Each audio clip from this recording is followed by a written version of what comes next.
Welcome to the Mindset for Runners podcast, helping you to access and unlock your true potential as an athlete.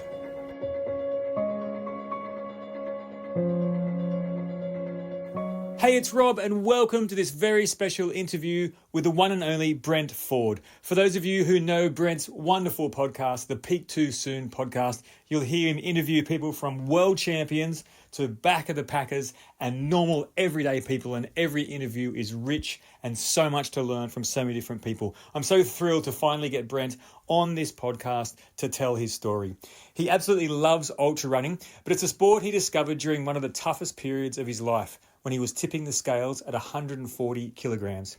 According to Brent, it literally saved him. Now he shares his passion as an ultra runner through that podcast while splitting his time as a news director for a radio network in Canberra. In this first part of the interview, you're going to learn Brent's transition from AFL into running, then back to AFL. You're going to learn how he manages his training and how finding a beautiful coach and running group in Canberra was really the catalyst for him to step up to the ultra distance. I really hope you enjoy this wide-ranging and wonderful part one interview with the amazing Brent Ford. I'm so excited to be joined by Brent Ford today. And mate, thank you for carving out this time for the interview today. No, it's my pleasure, Rob, and obviously you've come on my podcast a couple of times, so I thought it was fair enough to repay the favour. Well, you are such a champion of the sport. Your podcast is listened to by so many people because you interview such a wide range of runners, and you are so enthusiastic, and you are such a supporter of normal people doing these awesome things. And now, mate, you are one of those people. So can we start with you from the AFL background, and that being a big part of your life? Was it a transition to running, or how did you get into running from AFL? It's a bit of a fascinating one, isn't it? And I've sort of thought about this in the lead up to this interview about how I became a runner, because when I went through college and high school and the like, running was sort of seen as this fitness that you had to do for part of Aussie rules training. So I played for the ANZ Football Club down here. My dad played for them. My brother still plays for them. I currently play for Murray Bateman in a sort of more social competition, sort of like what is equivalent to third or fourth grade. But coming through, I was the captain of teams, captain of the ACT in schoolboys and under 15s, and was one of those people that had the talent, but I think it was fair to say that I didn't always put it together. I had a great love of food, which is no surprise to anyone that knows me. So that was probably a factor in me not going to a higher level of Aussie rules despite the clear talent that I had. But running was never a factor. It was something that I didn't like. I probably dabbled in it a little bit when I was around 14, but there was no real background in terms of me doing any cross country or anything like that. And then it may have been October 2018, which was this real shift for me. I'd been out injured. I'd just come out of a breakup out of my marriage, and I was really at a lost point in life. I didn't really know who I was as a person, or what I was doing, my direction in life, which is often the things that happen when we have a major shift in our life. And for me, I got on the scales after, it was a Wednesday morning, because it was Tuesday we'd won trivia, and I celebrated it like it was a grand final, which was ridiculous, but that was my state of mind at the time. And so we bought a case of beer after trivia at about 9:30 at night, and probably drunk that. I didn't have to start work until 10:30 in the morning, so I was able to sleep in. But I got on the scales, and the scale said 140.8 kilos, and I'd been telling people for months that I was 115 kilos. So I'd been lying to myself. Somewhere along the line, there was 25 kilos that had just appeared out of nowhere. And for me, that was a huge wake-up call, because I'd been lying to myself and lying to the perception of myself as well, who I was, and I was losing my own values in the process. So from there, I said to my mate, we're going to do 5Ks. And I couldn't get to 5Ks. I got to the driveway. I started to run out the driveway, and everything hurt. I wasn't playing sport at the time. I'd taken a year off sport, and I couldn't get out of the driveway. and up the street. We lived in Huggins Street in Bonner. And for those who have been in it, it's got a sort of sharp incline. But I couldn't get out of it. I couldn't go 100 meters, Rob. It was embarrassing. And from there, I just decided this is my way out of it. I need to find a way out of this. And you only find a way out of it by doing better. So we went shopping, me and my friend Josh, and we bought a whole heap of chicken and salads. And I stuck to that for the summer and ended up losing about 20 kilos, which was crazy at the time, thinking I dropped a lot of that weight in probably a 3-month period. So 20 kilos in about 3 months, from probably October to March, was around 25 to 30 all up. So I got down to 110 by March in a 6-month period, which is crazy. And that was purely from running. So I started in the driveway, just shuffle up and down the driveway. Then, okay, we'll shuffle up the hill once I started losing a little bit weight. And then I worked out a 2-kilometer loop around Bonner that I could run. And that was my time trial. So the 2K, I think, initially took about 25 minutes. So 12 and a half minutes to do a kilometre, basically, on average. And we got that down to, I think, by the time the summer ended, I was doing that in just over 11 minutes. So just crazy, right? It's an incredible story. Mate, I want to take you back to that moment on the scales, because you said to us that you'd been lying to yourself. But what was really going on? What was the thing that got you to that point where you wanted to make a change? I think the big aspect of it and lying is that, yes, I have this love of food, but what I was doing was I was using food as a coping mechanism. And it's something that I've worked with a dietitian on, and talking about, okay, we need to rewire my brain to work out how I'm eating food. And because what I was viewing food as was comfort, because I wasn't getting comfort in other parts of my life. So I would buy a kebab, eat the kebab, but it wasn't filling the void, if that makes sense. It was just something that I was eating, then we'd move on to the next thing. Or I would stress eat. If I was stressed, chocolate. I could eat a block of Cadbury's family block, which you work out probably over 800 calories. And I was eating that from walking from the shops back home in about a 5-minute space. 800 calories like that, that's a meal. It's crazy. So I wasn't being truthful about what I believe was a binge eating mental health condition, which we've now got under control. But I also wasn't being honest about how I was eating food. And I would often hide food. I would hide packets of chips. I would hide chocolate. If I ate chocolate and it was on the walk home, I would often throw that in our garbage bin out the front so my friends couldn't see it before I walked into the house. I was just hiding things from people and not actually putting that out into the space for people to actually say, hang on a minute, this is not actually something that's healthy, and you might actually need to see someone about this. Mate, thank you for your vulnerability to have this conversation, because I know this is something that a lot of people struggle with, and it's kept secret, and that's what breeds the shame around it. And for you to share this is quite incredible. I'm going to ask you another question on this. You did mention that it didn't fill the void. Are you able to talk about that void that you've now discovered, what it was that you were trying to fill? Yeah, so working with Rose, who I've done work with over the last 12 months, and she's been incredible. She's a dietitian from over in England, and talking about changing the relationship with food. So often I found this as well when I started running. I was running and I worked out how many calories I could burn, and then that would translate into how many calories I could then eat as a packet of chips, or what I could eat then as a pizza.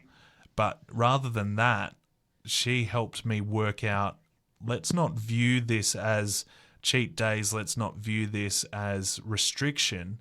And what we actually did was I call it the 5 block of chocolate rule. So anytime in my house, I'll have 5 blocks of chocolate. Now people would go, hang on a minute, you're a binge eater. This doesn't make any sense to have that in your house. But what it actually does is it provides my mental ability to see that I have chocolate that's readily available to me. So where we rooted the problem in was that I was being so restrictive in my practices that I was denying myself so much stuff that when it came time to eat them, I just wanted to go all out. So I'd eat the packet of chips, I'd eat the chocolate without realizing that I wasn't actually restricting myself to it. It was this perception that, okay, I'd have a chicken salad for lunch, then I'm eating healthy and I'm being restrictive, where we changed that whole mindset to, okay, you can have 2 rows of Cadbury chocolate or whatever, which is well within the guidelines, with your lunch. And so then it becomes this enjoyment thing. You're looking forward to enjoying it, but you're also not viewing it as something that is a treat. I hate the word, and people out there will probably agree, I hate the terms cheat meal and stuff, because in a diet, we do have foods that are, I call them higher calorie dense foods. I don't call them bad foods anymore. They're just foods that are higher in calorie density. You know, chocolate has higher amounts of fat, so it's higher in calorie density compared to, you know, other things like vegetables and the like. But you put them all together and you get that balance, and suddenly I wasn't binge eating. I went through a period where, and this is the interesting thing, and it might touch on the psychology of people and comfort.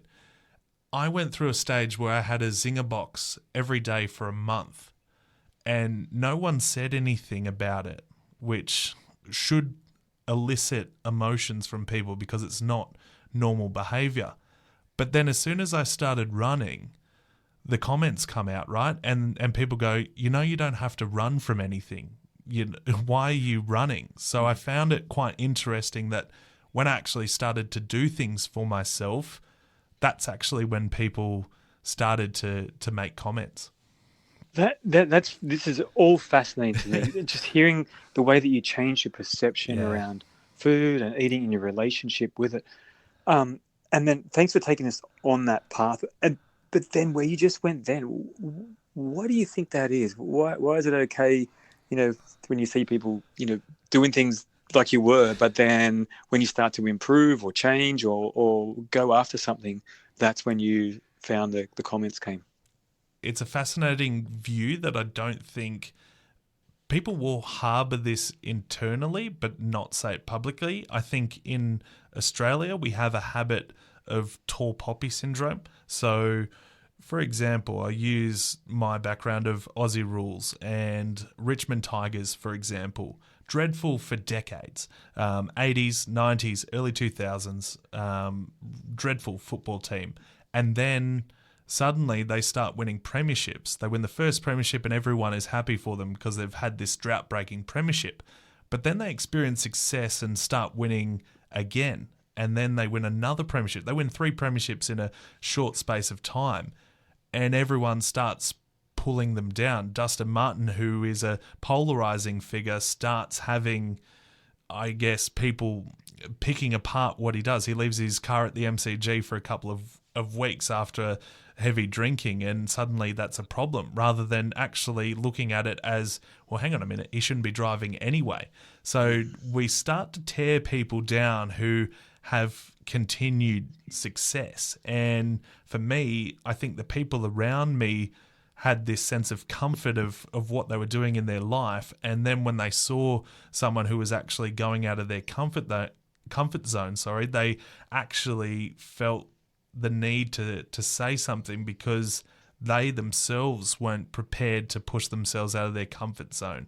And I think that's where it sort of comes from, because I think a lot of us just get stuck in comfort and we don't know how to actually get out of that. And that actually becomes confronting for people, because then they have to look in the mirror and go, well, am I happy with the person that I am right now?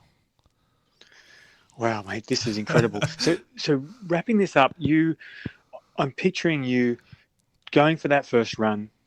We're unable to get out of the driveway, and then having these changes that you're making, and then having the probably negative feedback from people around you, or questioning you, or judging you, putting you down. What got you to continue? Why did you not just say, "Oh, well, I'm not going to run," and if these people are going to abandon me if I change, then I'm probably better off just going back. Like, what got you to push through that comfort zone?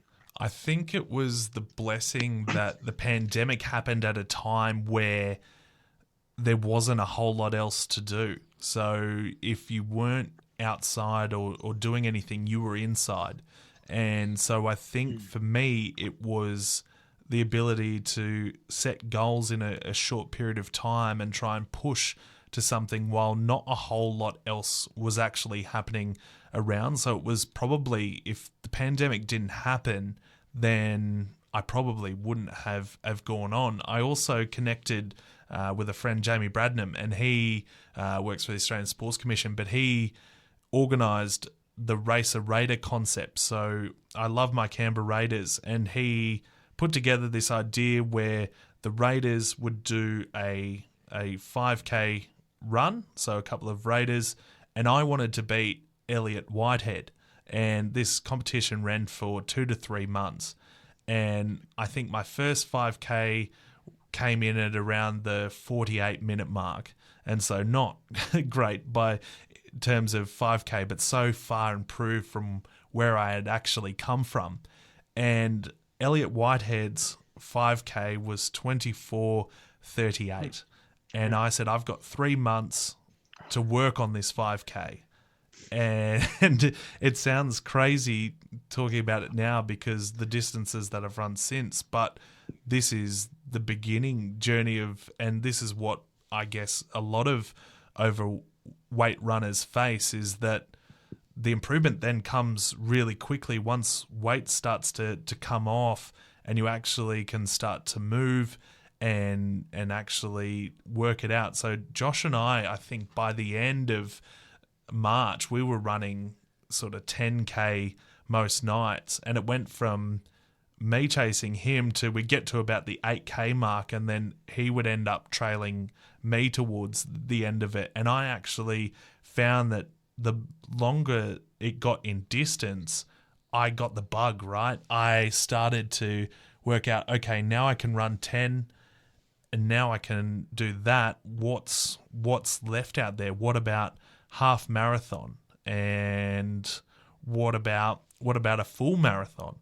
And so I signed up for the Canberra Times Marathon, and that gave me this real goal to try and push to something. And it came off the back of just running 5Ks and trying to beat Elliot Whitehead, which I ended up doing. I ran my fastest 5K beating him, and I got it down to something like 23:23, which is still my PB, mind you, but that's because the focus has gone elsewhere. But for someone who started and was in the high 48s, it just shows that if you actually want to go out and do something, then sometimes the only one who's stopping you is yourself. This is just mind-blowing, hearing the transition. And what's the timeline? You mentioned 2018 and then the pandemic, but what are we talking from the time you started up the driveway and then getting down, to chasing those 5Ks and then running 10Ks every night with Josh? What are we talking? Yeah, so it all sort of like meshes into one, right? Because I think because of the timeline and everything. So 2018, I got serious about the health, and then it kind of was 3 months into Christmas, and then it was from 2019. So from January, I remember there was, and this was another motivation which was kind of silly at the time. It was called EHP Labs, and they're like a supplement company, and they were giving away 30 grand to the person who could make the best body transformation. And so this gave me an insight into my mindset. So it was 8 weeks where you just followed all the challenge things, and I was doing my cardio, I was doing gym workouts, and that was where I lost the majority of the weight. So by March rolling around, I was down to 110, lost 20 kilos during that 8-week period. And crazily enough, I didn't even make the top 5. But for me, I didn't even think about that, because the byproduct of all of that was that I was a different person. But I also think that impacted my mindset around my eating, because I was so restrictive within that. And this is why these 8-week challenges and 12-week challenges, despite me taking a part in them, they need to go, because they're not good for our mindset. They're not good for what we are as a person. But I'm just looking at my Garmin Connect now and looking at sort of the progress in terms, because I had a Fitbit when I first started.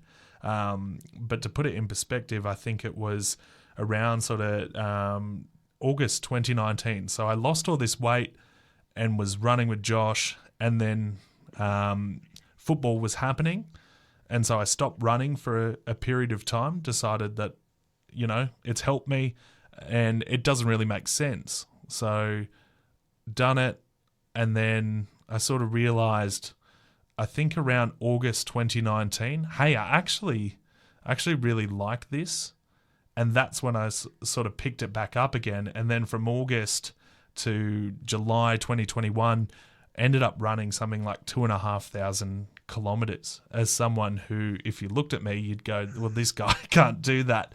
But I had months where, I think it was February 2021, I ran 341 Ks in the month, which is just absolutely crazy.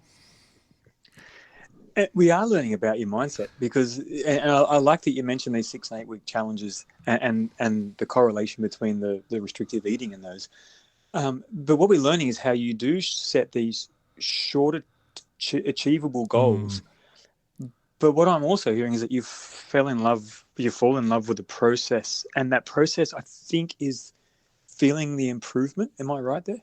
Yeah, I think absolutely. So it was, in terms of the improvement, I then went back to football and started playing with the Murray Bateman Eagles, and it was our first year. We sucked. I ended up winning the leading goal kicker award. Wow. And that was really cool for me, because I think in football as well, you get told that once you get to the wrong side of 30, you are done and dusted. For me, I was in my mid-20s. I'd been, as I'd said before, a fairly good player, but I'd sort of wasted my talent. But I was helping kickstart this club. And then once that football season finished around August 2020, then 2019, then that's when it sort of kicked in and the running sort of came back. But it wasn't until sort of I worked out I can run and do football at the same time that I actually really started to notice improvements, and running just became the love over football, because it was addicting seeing the self-improvement. But it wasn't to the point where I was viewing it in terms of time goals. It was only during that Race a Raider period in early 2020 where I was addicted to it. But I think in terms of running, for me, it's always been, how far can I actually go? That's been my biggest, and it was probably more evident that when the pandemic happened, Josh and I decided that one day, because we just had 8 hours spare and you could go outside and that was the only thing you could do, we'd walk from Gungahlin to Tuggeranong, so 34 Ks. And prior to that, I hadn't done anything over sort of 15 Ks. It was madness. This is cool. And then you mentioned that you signed up for that Canberra Times marathon after getting to 5K and then 10K and then thinking about a half. So what happened there? So I trained really hard, and I think this is where the reflection of the training actually came into, in terms of how hard I was of training. Like, you're seeing weeks where we're sort of going, like, I think from September 2020, and this is where the dedication sort of came in, we go from like 141K months to 300 kilometer months. where October, November, then December, obviously holidays, so it drops back. But I was running and I was dedicated. I followed a program. I think by that point I'd joined Elevate, so I was getting a taste of the trails at the same time. But I was still a road runner at that stage. I call myself a road runner, but I wasn't a very fast one. But I'd set this goal to go sub 4 hours, and I thought if I could do that, then that would be just absolutely incredible. But I think I fell into the trap that most people have when they first come into this sport, is that you don't realize how much you need to fuel. And that became my undoing, because throughout my training I could get through, and this sounds crazy now when I think about it, but I was doing half marathon training runs where I'd run sort of out the top of Canberra, run along Mulligan Flat Road. I'd take a right, head towards Sutton, and then I'd get to Sutton, and then I'd come back along the road sort of dodging cars. But I wouldn't take any water. I didn't take any bandages in case there were snakes. I didn't take any food. And I thought, okay, well, I can do half marathon. Surely, what's doubling that? We should be fine. So on race day, I took 2 gels, and then Cassandra, who we were only really in a new relationship at that time, and I said, I'll meet you at about the 21, 22K mark, and I'll have a Powerade. And that was it, essentially. So what I found was I got to the 28K mark, and I was on a really good time. I was running sort of 5:20 pace until then, and I just hit the wall. I cramped for the last 14Ks, and I think the last couple of hours, and it was bad. But I still finished under 5 hours, and it was about 4:52 was my marathon that day.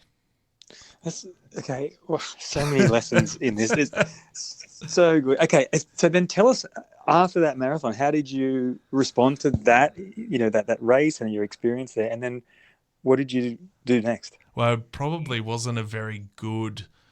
I didn't take the lessons really, because then I thought, okay, that had about 450 meters of elevation. There's a race that this lady Pam Muston runs, and it looks good. It's called a Cowan Marathon. It's 42.2 Ks. Oh, it's a qualifier for 6-foot track. I don't know what that is, but let's give that a go. I don't know anyone who's going to be there. Oh, there might be some Elevate friends, but I don't really know them at this point and time. So let's just sign up. It's $40. You get a bacon and egg roll at the end of it. That sounds good.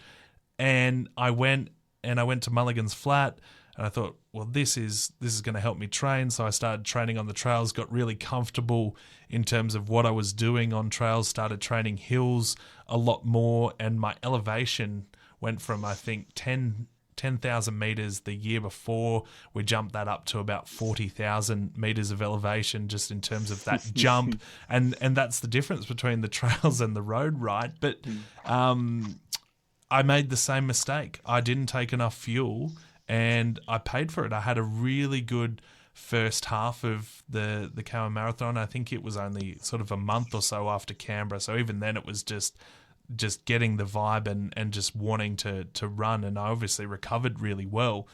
And I made the mistake of not fueling properly. I took 3 or 4 gels. So I doubled my gel intake, thinking, okay, we'll take one sort of every 10 Ks, not knowing that the 10 Ks on these hills would be a lot longer than the 10 Ks in Canberra, just purely because there is a lot of climbing, and 1,400 meters didn't seem like much difference, but that extra 1,000 meters of elevation gain, I ended up finishing that marathon just outside the quali time of 6.5 hours in about 6 hours 42, but I was the second last person home, and the only reason I was the second last person home was because this poor other lady got lost along the way. They found her, but yeah, she came in about half an hour, but she went off track, and yeah, there was a bit of panic there. But it rather than for me seeing it as this failure of coming second last and there's only a few cars left, I spoke to Pam and I got this real appreciation for what trail running was, because no one had cared that I had finished second last. No one cared that I was one of the last people to get there or that it took me that long to do it. I finished. And that was the celebration of it. And when you considered where I'd come from in sort of the year and two prior, it was this great celebration with a bacon and egg roll essentially as the medal. Brent, I'm absolutely loving this conversation. But what I'm learning about this is, so when I asked you about after Canberra, there was no hesitation. You just signed up for Cowan, Yeah. and then we've got. So I need to ask you, if we look at this common theme, so you can't get out of the driveway and go up the hill because it's you're just not running that yet. Your first 5K takes you 40 or 48 minutes, and then but there's something in you that when you are going to these next levels, you don't turn around and retreat. Like you go to Canberra and have a terrible ordeal, and then you sign up for Cowan, and then you go to Cowan and you have another tough race. What gets you from those scales and saying, I'm going to make this change, and then you keep going despite 5K being almost impossible, the people around you, being naysayers, then the next level being hard and suffering at Canberra, when, to be honest, most people in the world would said, yep, I've run a marathon, I've done that, tick it off, I'm going to go back to Netflix and the chocolate bars. I think for me it became, okay, we've done this, how far can we go? And I think I have a lot of credit to my coach Cherie as well, because at that point I think I got very lucky when I joined Elevate that I was part of a group of runners at Red Hill who I'm now really good friends with. But it was intimidating initially because I was this guy that didn't really know anyone, and there were some great runners in this group, people like Natalie Budd, who when I first met her I thought she was this really intimidating person, but as just the kindest person you could meet out there, and a great runner to boot as well, and has been one of my big inspirations throughout my trail running journey. But just the difference of people around, Jasmina, who's a woman who's just finding so much strength in being in that middle age bracket, but she went to UTMB and it was just kind of amazing, and that led me to signing up to Stromlo, and everyone was talking about Stromlo, the 50K, and it actually got cancelled from the year before, and so it got moved to the March of 2022, and I thought, well, if I can get through the 42 at Cowan, then what's an ultra? Let's give this a crack. Oh man, it was a lesson, even knowing what to do on the trails, and even with improved ability to actually work out what I needed to eat. It was this hot day in March that I just wasn't prepared for, and I've learnt since that the heat is not my friend. I am someone who'd much rather run in -7 temps in a t-shirt and shorts. But yeah, I struggled in that one, but I loved it. I loved every minute of the suffering, and I don't know whether I would even call it suffering. It was just knowing that I was pushing my physical capabilities beyond what was possible, and for me that was exciting. Can you take us into that moment right there where you're just talking about, because we talk about the suffer and embracing the suck, but you've just shown us a different way of thinking about it. Can you take us to that moment you were just imagining in your mind and tell us more about that? Yeah, well, I think about one of the moments in the race in terms of, they call it the mother, and it's the back of Stromlo. And I remember my watch ticking over the marathon distance, and each moment after that was going to be the longest that I had ever run before. This was going to be the biggest test that I had ever endured. And for me, I could feel things starting to go as someone who is a heavier runner, and it is to my detriment, as much as people say that you can get out and do this. It is possible, but it isn't as easy as it could be if you were lighter. That's the reality of the situation. Mm-hmm. But for me, it is the ability to go, we're still going here. I'm hurting. I've got cramp.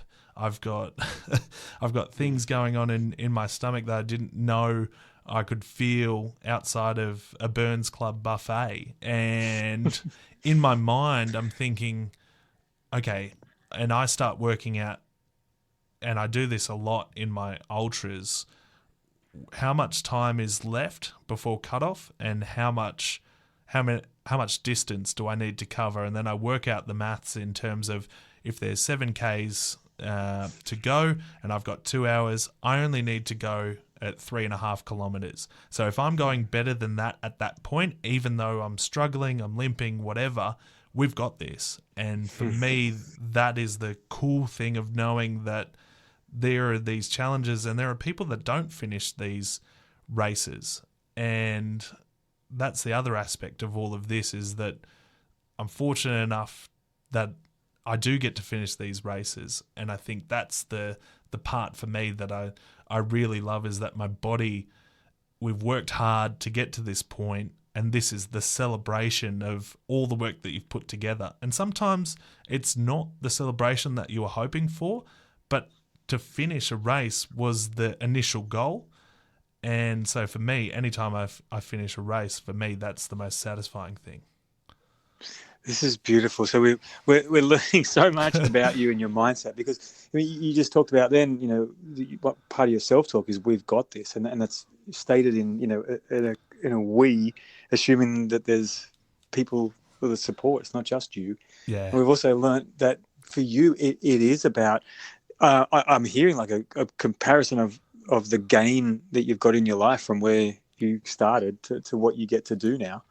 Yeah. And also the gratitude that you have to be able to do it, and that, and I need to ask you more about that. When you do enter a race, how do you set the goal, and what do you focus on?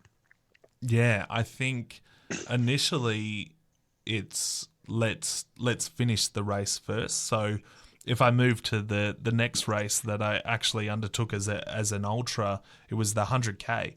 And it's still the only 100K that I've done to this date, and that was in December of 2022.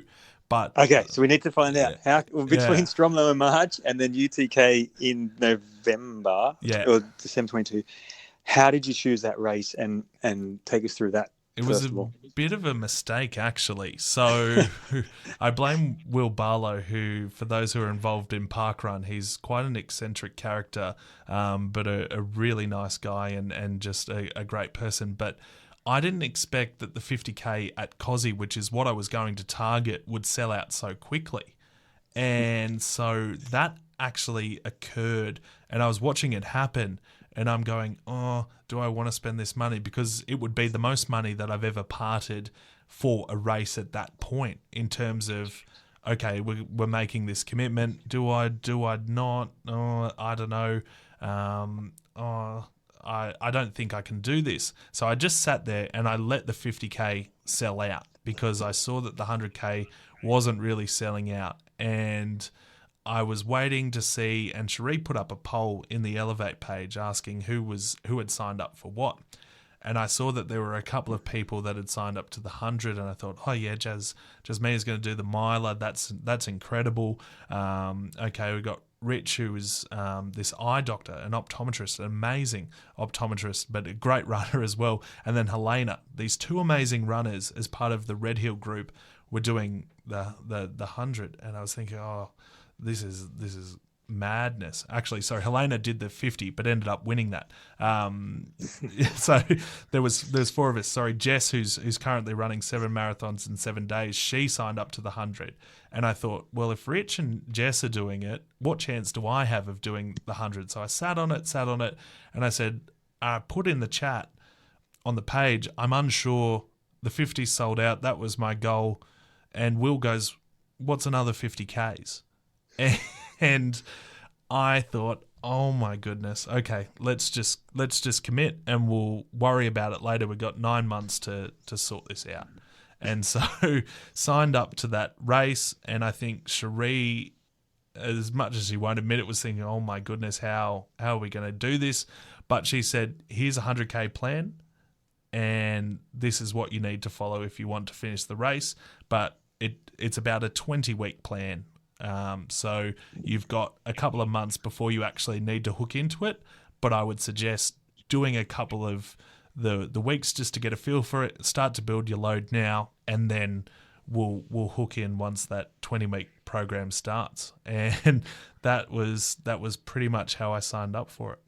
I can't tell you how inspiring this is for me, and how often I hear a story about someone who gets inspired to do a race or gets bullied into it or something by a friend, but takes a punt on themselves. And you know, I know Cherie and the community she's built in Canberra is extraordinary. And even you mentioning that, the Red Hill Running Group and Nat Bard and the people around you. Before we move into your training for COSI, tell me how much influence and what support that's given you to be part of such a good community. I think that is probably the reason why I love running as much as I do, is that I was very fortunate when I came into the sport that I had the right people around me, because I had this misconception as well that outside of running with Josh, I thought I had to run solo. And it wasn't until I got the suggestion to it and from Stacey King, and she said to me, and we sort of met on Instagram. I don't even know how she started following me, but I must have just been hashtagging trail running or whatever.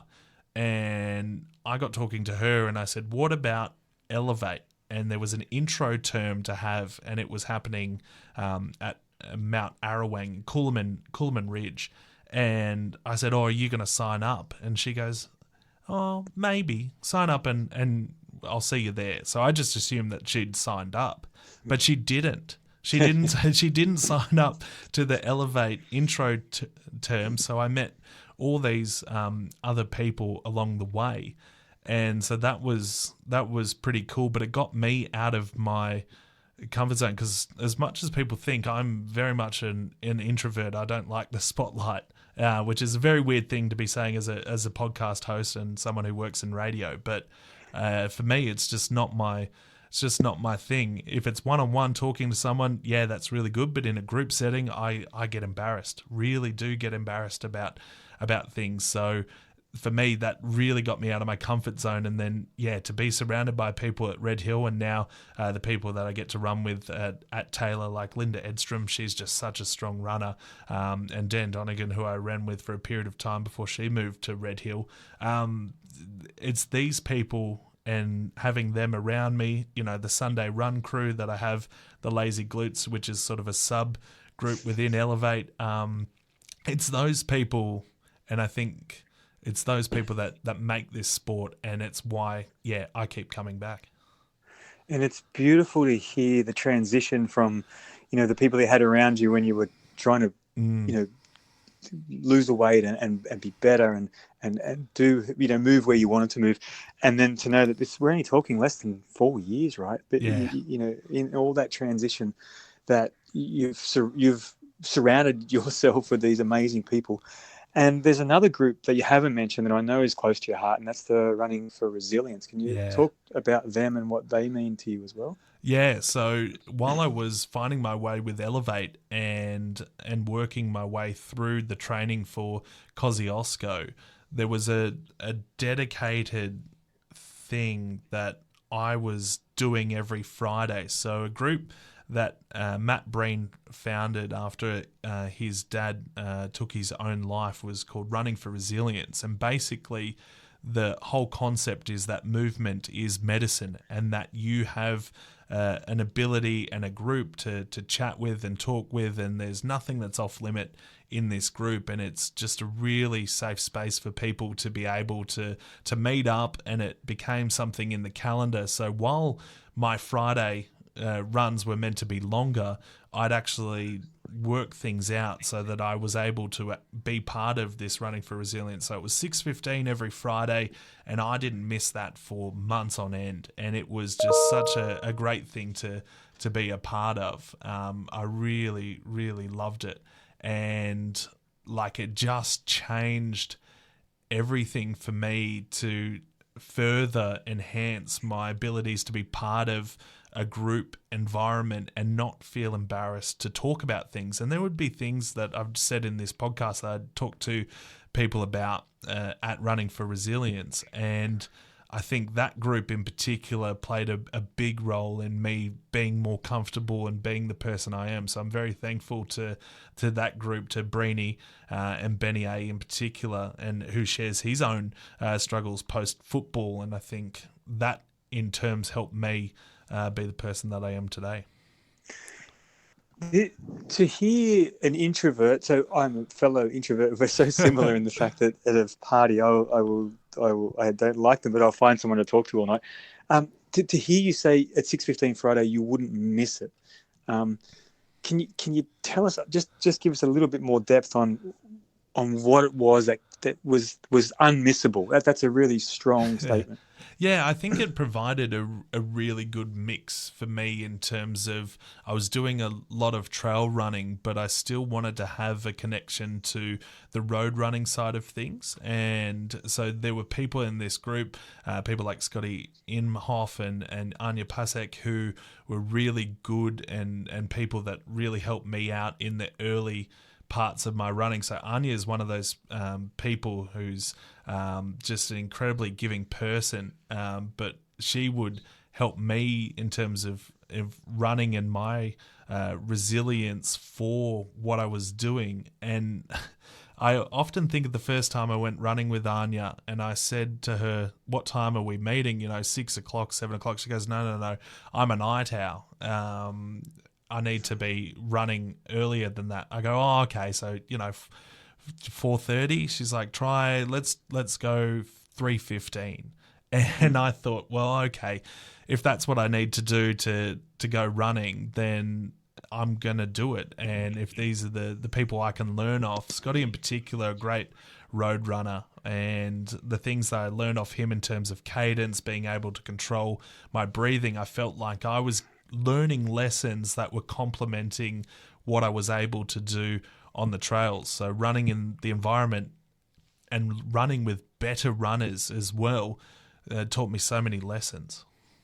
This is so good. So when we talk about mindset, sometimes, so if you are an introvert or if you are a solo runner and you think about group or running groups and all that, and you're resistant to them, if you listen to how Brent actually looked for the individuals within the group, and that's the connection that you built, right? It was about the one or two people you were going for. You weren't going, to be the life of the party, as you say, and the center of attention. It was to seek out these, the beautiful people that were part of that group that you were going for. Yeah, and that for me is what helped me initially. And so it might be, while now running for Resilience on a Wednesday night, which is where I get to occasionally, is where it is, it can get to 200 people. And for some, they've actually said that can be overwhelming for them. But I think the thing to look at there is find the people that you want to run with. Don't look at it as 200 and something people. Look at it as the 2 or 3 people within that group that you want to have a chat with that week. And I think sometimes it's really good because one week I might run with my friend Claire, and then another week it might be with Danielle or Stacey or Scotty or Anya. It just ebbs and flows depending on the week. And sometimes it might be I'm doing an easy run, so I want to run with Benny A. And that's just what happens. But there is always going to be someone that will run at your pace or walk if you want to. And that's the cool thing that I find about group running, is that I often thought that it was going to be you'd have to run at a pace, and if you didn't get that pace, you get dropped. It's not like that at all, and that changed my perception as well. Yeah, this is so wonderful. I draw parallels to here in Kiama Running Club, which Sharon Sutherland, one of my favourite people in the world, has built from a few people to now having over 900 members in the group, and it's just people like that who can bring people together and foster an environment of being inclusive and having runners from all walks of life to feel like a part of something. It's just nowhere near my strong suit, and I admire people who do that and go along so much. Mate, I want to take you. Let's go back to the 20 weeks before the 100K at Ultra Trail Kosciuszko and take us through that initial, what have I done signing up for the 100 and then the build up to Kosci. Yeah, it didn't really hit me, I think, until I really started that program, because then that was the reality that, okay, we were now in a program, and this is the first time that I'd properly followed a program, because everything else that I'd done then was programs that were online, but this was actually someone guiding me and having that guidance, which I think just makes such a difference. When you have a program online, it can be sometimes easy to just be like, okay, I'm just going to make excuses for this today, or I might not run as hard, or I might not follow that session. You know, I've got a hard session due, I might just have an easy run or whatever, but that can sometimes be to our benefit as well. So I'm not saying that that's a bad thing, but I just think having a coach and having someone that can give you feedback and advice and let you know that even if you do miss the run or you feel like you're not up to that run, then it's not the end of it. I think the way that it is described is the training program is like pages in a book. And each day you train, that's another page that's written in that book. And then as you go along, the pages start to form this novel. And obviously it can be hard to read sometimes when there's a page missing, but you're not going to lose the general gist of the story. The majority is going to be there if you've done the consistent training. And for me, it was just the best thing to have this. And I actually journaled this through a blog, because I thought this is kind of unique.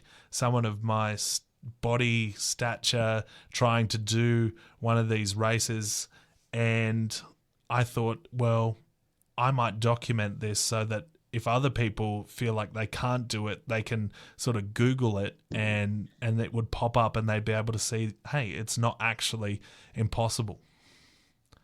Wow! And can people still access that? Yeah. journal? So if they type in Peak Too Soon, it will be there as a blog, basically, the Peak Too Soon blog. It's there, or Peak Too Soon Brent Ford, and it'll be there on Substack. So you go through and I detailed how I trained. Everything is there, which is kind of crazy. That's beautiful. I'll put that in the show notes. But for the people listening, it's Peak with a number 2. Yeah. And then Soon. Yep. Okay. Fantastic. So then as the training progressed, take us through those last weeks leading up to Kosci. What was your longest run? How did you go with your fueling after Cowan and Canberra Marathon? And what did you learn in that training? Well, it's been quite fascinating, right? Because if anyone is following the Awesome Source stuff that has actually occurred, and whether or not, I'm not here to get us into a lawsuit or anything, but in terms of, I was using Awesome Source as my fuel, and it was my main fuel. And I think one of the main learnings that I've had out of Kosci is that I need to have diversity in terms of what I was eating, because I had 40 Awesome Source there.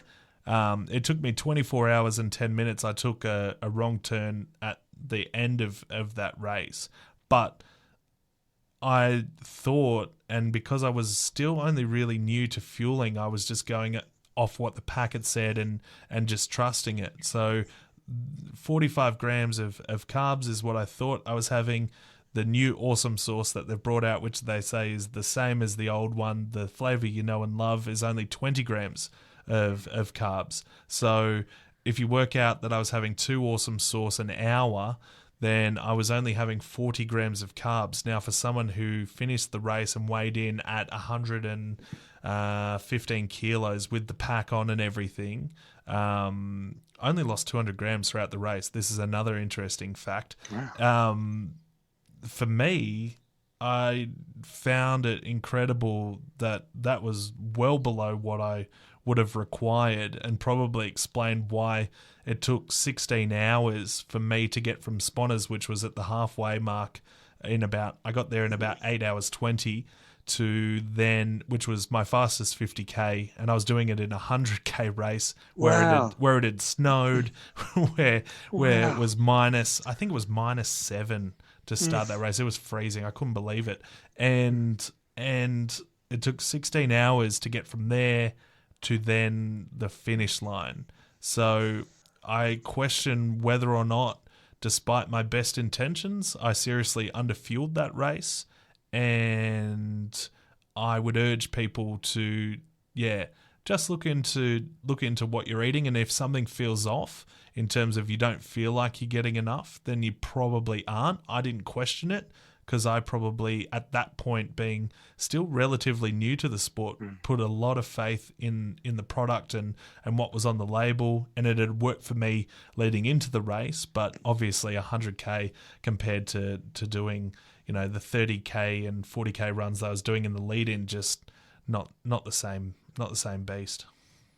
Yeah, interesting. If you want to know more about what Brent's talking about with the awesome sauce, you can find it online. Yeah. There's a lot of controversy about the amount of carbs they said was in the gels or the packets, and then how much they were actually tested to find. So, your first 50 was your fastest 50, which is amazing. And then take us through those last 16 hours and how you got through it, and how you used your mindset in those closing 50. Yeah, it becomes this whole question mark. And I remember coming into Sponners and not feeling great because I wasn't on time for what I'd actually set, which was really silly because it was my first 100. And it snowed, and I didn't know how I was going to run in the snow. I didn't know how I was going to run on the grates or anything in terms of that, and how the Alpine was going to treat me. So that was all new learning experiences. And I remember Ed, my crew mate, said, "Look, mate, it doesn't matter how long it's going to take.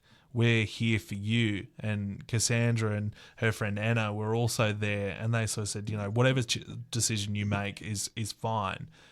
But to us, you look like you're going great, and you're only a couple of minutes behind your goal anyway, your goal time in terms of what you gave us anyway. And that's on the old predictions as well, because they changed the course. So I was actually doing a lot better.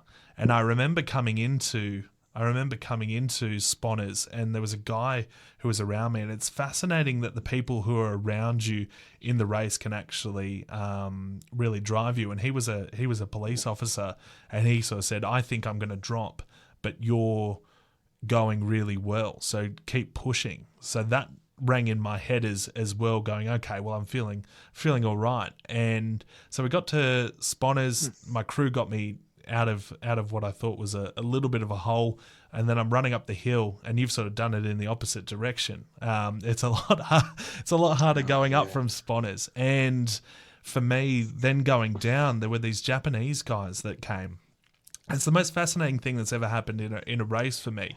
They sort of stopped ahead of me, and in one of those checkpoints where it's sort of like not a checkpoint, but where you sort of have your card during, and you need to pay the toll or whatever for the park, and they sort of pulled into one of those areas, and they got out like sake or like like that, and they poured shots, and they asked me if I wanted one. Yeah, sure, absolutely. So I've had that, and then we just continued on down, and then there was another guy who was moving really well, and he's since joined Elevate, Julian Singh, and we then spent sort of the next 4 or 5 hours, and we made this pact together that we would get through to the checkpoint at Trout Hatchery. And then from there, we wouldn't let each other drop before we got to the 89K checkpoint, which was sort of based on the pace we were doing. That was going to take us 5 or 6 hours because we were really struggling by that point. And so it became really interesting. It's almost like Survivor in a way, where you're just forming friendships with people to help you get to the end. And it's funny because those at the back of the pack, because we aren't really competing against anyone, we're not trying to win prize money or anything like that, we really form this special camaraderie with everyone. I love this. I'd like you to talk more about this, because we just learned how you came into Sponners, your crew got you out of there, and their enthusiasm and their support and their unconditional love for you to say, "We don't care how long you take, we're here for you." That's such a beautiful crew. Kudos to them. And of course, the random Japanese sake shots on the side of the road. But then you mentioned, that the back of the pack, and can can you talk more about what is the mindset from there? You're spending so much longer on the course than the mid and the front of the pack. What is it that are back of the pack, and what can you teach us and help other people who are not in it to win, not in it for PBs, are in it for the experience of that mindset of the back of the pack?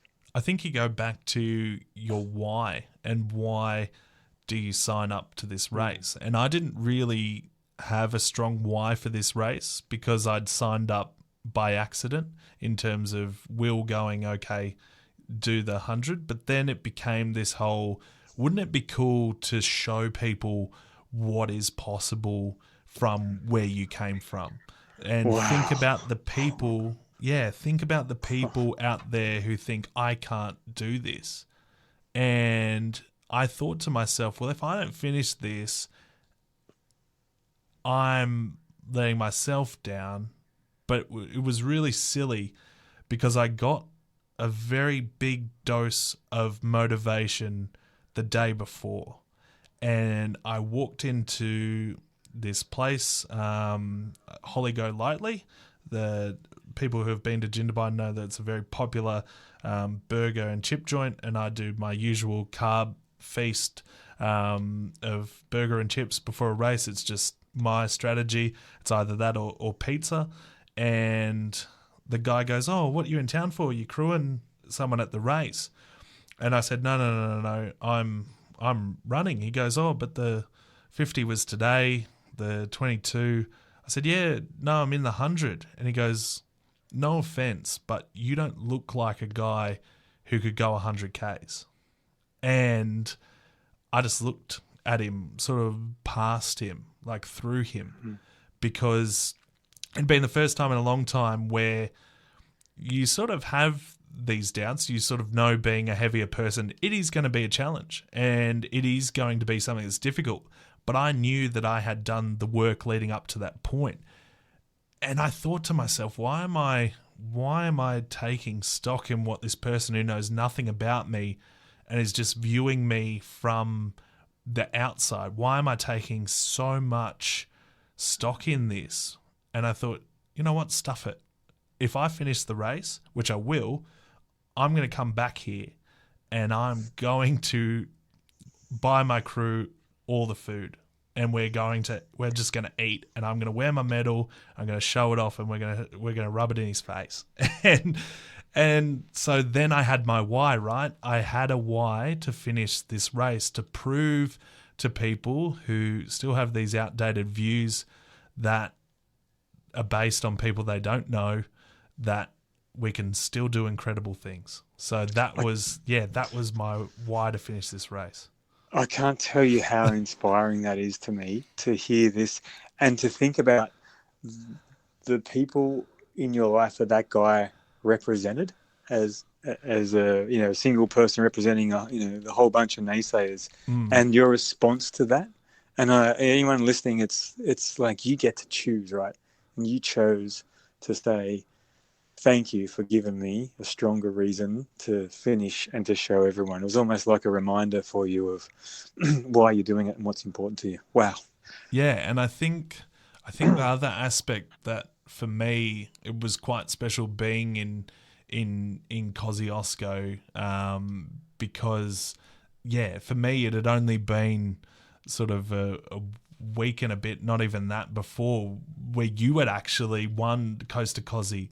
And I sort of was looking at it, and I remember all the different people that finished that race, and there were a lot of newcomers. And I remember following Pam in that race. And so when it got to really deep territory for me in the 100K, I was thinking about, okay, what about Pam, who spent 36 hours out running in this race? What about like Renee Collins, who was out there for 36 hours? Then I thought about like Jenny and Zach O'Neill, who did 37 hours, Izzy Ross, all those sort of people that come to you as well. And I thought, you know what, if they can spend that much time out and know the suck and everything, then I'm in this. And I'd been messaging Toby, and Toby had finished.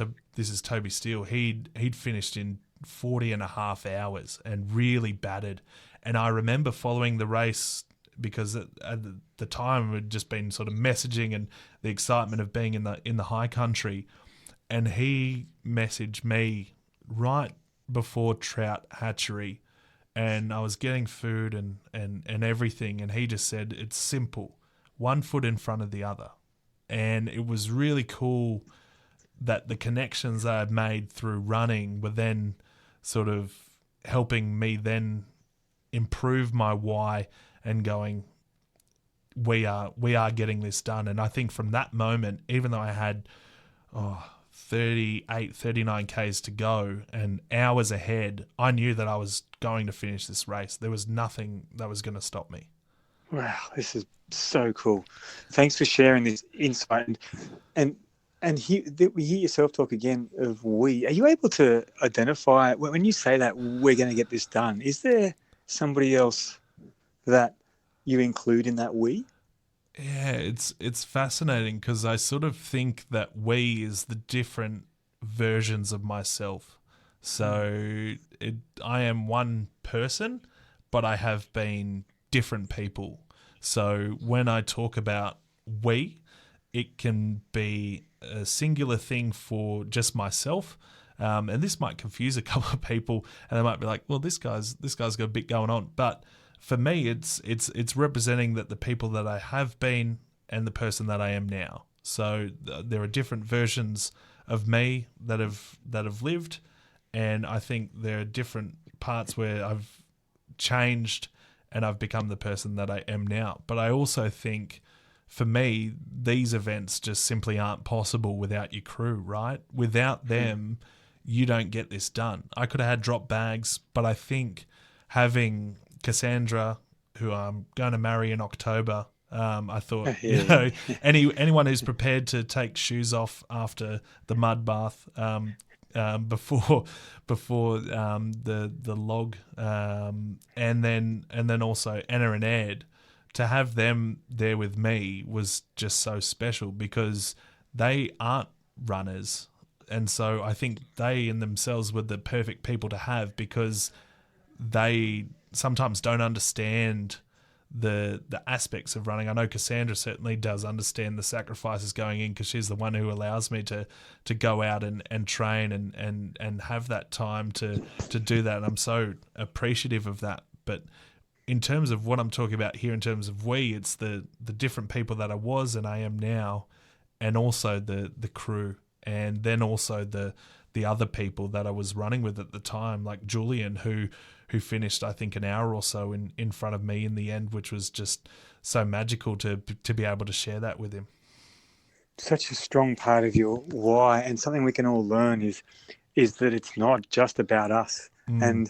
And to hear you articulate, how you and Julian helped each other through to that 89K mark, but then drawing on the strength of the different parts of yourself. I encourage everyone to if you're thinking about what Brent said, is to find those different parts of yourself and get to know them all, and then, as Brent has done, integrate them and incorporate them into, as a whole, the part of a bigger whole, which is you, the past self, future self, all the parts of yourself that maybe you don't want, but bring them along for the ride, because there's so much power in what you've just said. And again, thanks for sharing. So that final push, I know you mentioned you got lost right at the end, or took a wrong turn rather, but take us through those final stages from the trout hatchery, knowing that there was nothing going to stop you. Yeah, so that became just this real struggle, but I knew that I was going to, so it was just what Toby was saying, just 1 foot in front of the other. And it was a period of the time where you didn't have any sort of reception. So that was kind of a bit scary as well. And I'd done a lot of night running in the lead up to this. So my friend Lizzie and we'd been running Wednesday nights. We had a dedicated sort of 12K loop that we would complete and do that every Wednesday night, so that I had the confidence that when I got down to this race, I was going to be okay and it was going to be fine. So I felt really at home despite the fatigue running along this track. So I was really in a comfort zone doing that, but it was obviously quite slow at the time. But it's a funny thing because I got to the aid station, and by that point it was about 1 a.m. in the morning, and I knew that this was, while it looked to be the easiest part, it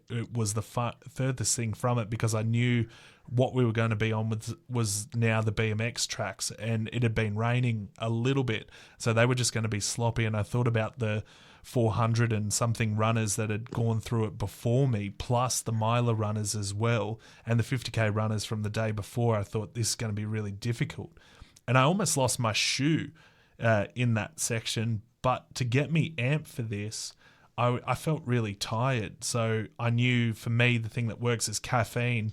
So we got out 1.5 litres of Coke. I sculled that, and I said, I'm in a lot of pain here, guys, but I think I'll be all right. And Ed goes to me, I've got some whiskey. Do you want some whiskey? I was like, okay, let's have some whiskey. So he poured me a couple of shots of whiskey. I had them, and then the whole demeanor changed, and it was kind of crazy because of that 89 kilometer, that aid station was like a battlefield. There were people who had already done long parts of the miler, and they were in blankets on the ground, like shivering.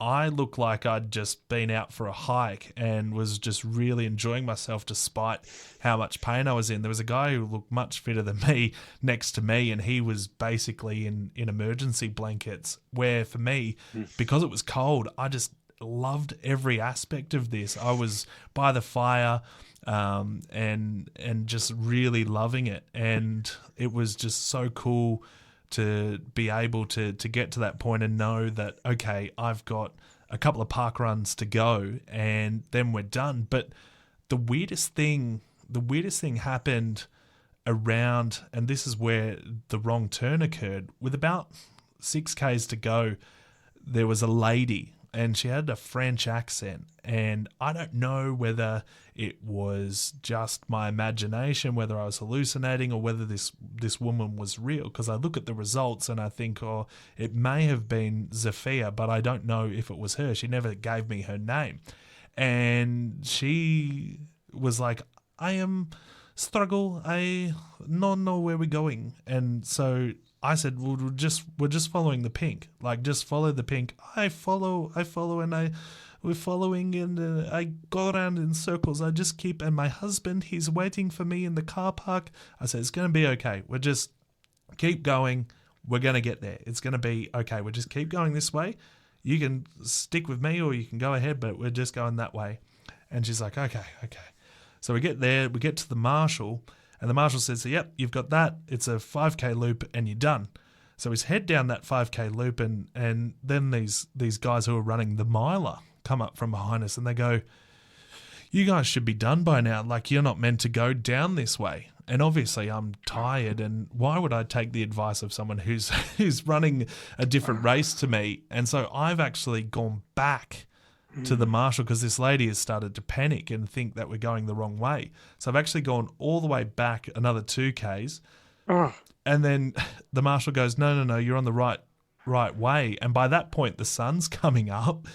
And I was like, okay. And then I saw Jane Trumper, and she was there. She was the sweeper.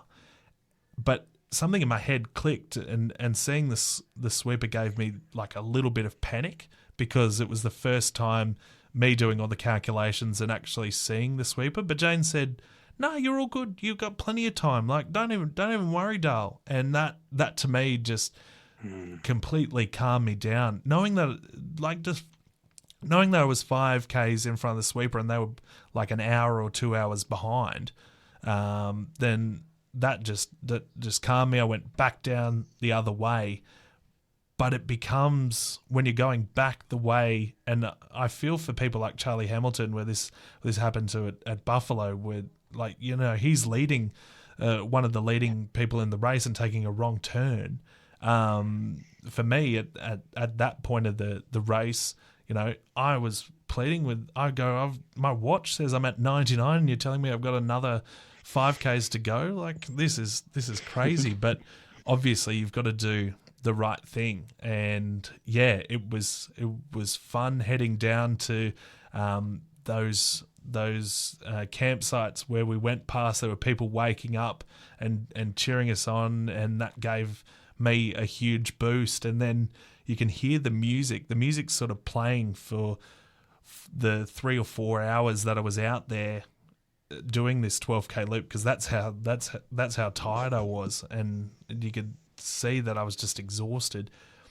And the music gets louder, and Will, who had suckered me into this race, was at the start of the chute, and he had a cowbell.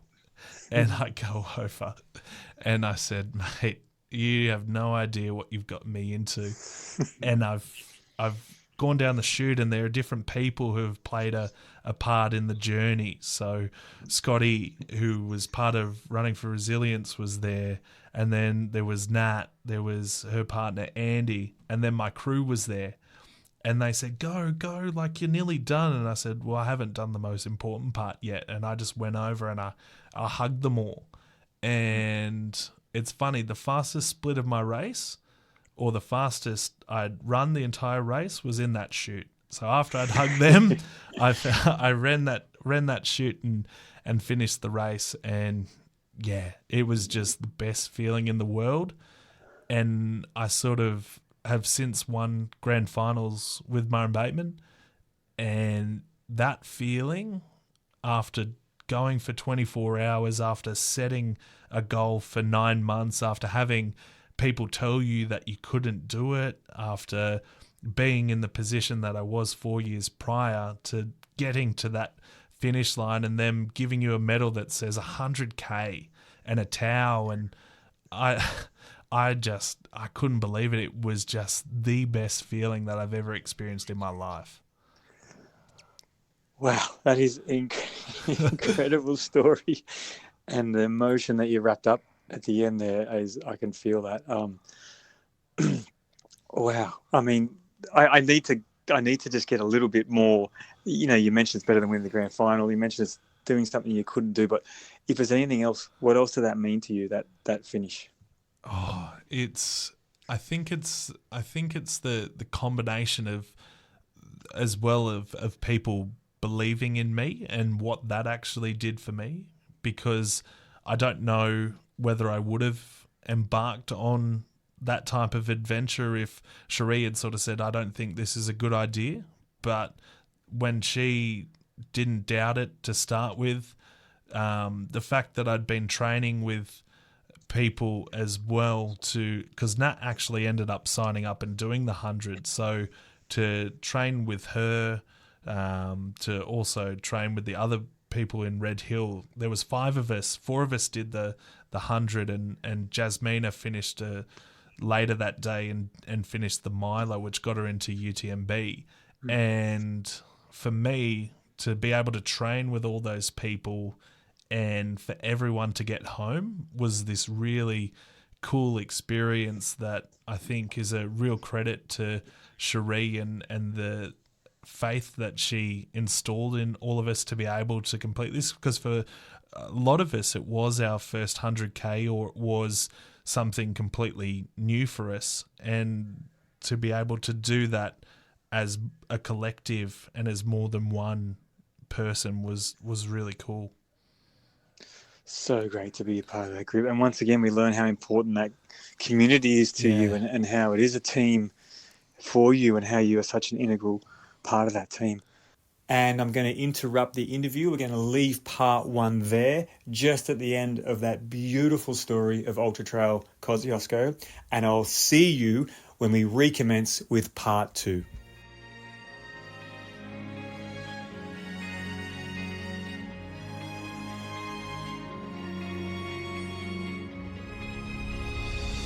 Thanks for listening to the Mindset for Runners podcast. I hope you got something practical and useful out of this podcast, or something inspiring to help you get out for your next run. If you have a question about Mindset for Runners or athletes in general, please email me at robmason.run@gmail.com and I'll answer your question on an upcoming podcast. And if there's anybody you know who could benefit from the information I share in this podcast, please share it with them. See you next time.